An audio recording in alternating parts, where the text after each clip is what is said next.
Now to the migrant crisis.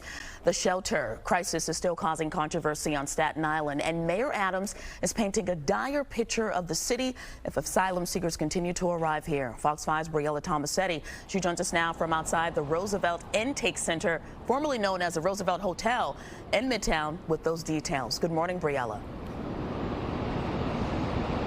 Yeah, Tashani, fear, anger, compassion, those are just some of the emotions now reaching new highs, especially in parts of the city that are housing asylum seekers. Mayor Adams repeatedly warned New Yorkers this could be coming to a neighborhood near you, and now he says the migrant crisis has created a $12 billion budget deficit.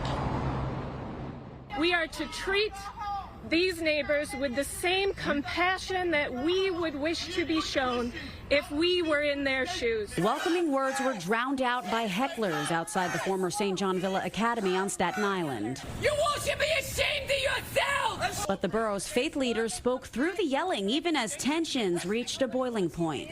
They held a news conference to counter the protests that continue to pop up in front of the shuttered Catholic school, which has been housing dozens of migrants since last month. Some neighbors, though, say they won't back down until the city closes the shelter.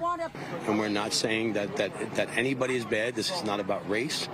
This is about protecting our children. We want to take care of Americans first. The issue uniting politicians on both sides of the aisle. In recent days, New York's Republican lawmakers have called for a special session to address the ever-escalating migrant crisis.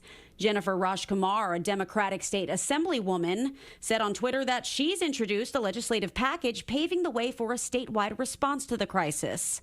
While speaking with reporters in Albany, Governor Hochul said she's exploring all of her options. This issue will destroy New York City. Destroy New York City. Mayor Adams, in the meantime, took his rhetoric about the migrant crisis to a drastic level in remarks delivered at an Upper West Side town hall meeting Wednesday night. Never in my life have I had a problem that I did not see an ending to. I don't see an ending to this. The numbers speak for themselves. 110,000 migrants have passed through New York City since spring of last year. Nearly 60,000 asylum seekers are currently under the city's care at more than 200 emergency shelters and 16 humanitarian relief centers. More than 20,000 migrant children are now enrolled at the city's public schools. We have to feed, clothe, house, educate the children, wash their laundry sheets, give them everything they need, health care.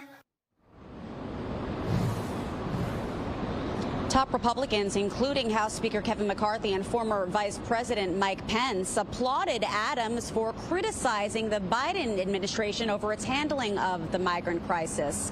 Staten Island Congresswoman Nicole Maliotakis also found herself aligned with some of the mayor's sentiments, but said he needs to acknowledge that he is part of the problem here. For now, we're live in Midtown. Tashani, back to you. Briella, thank you.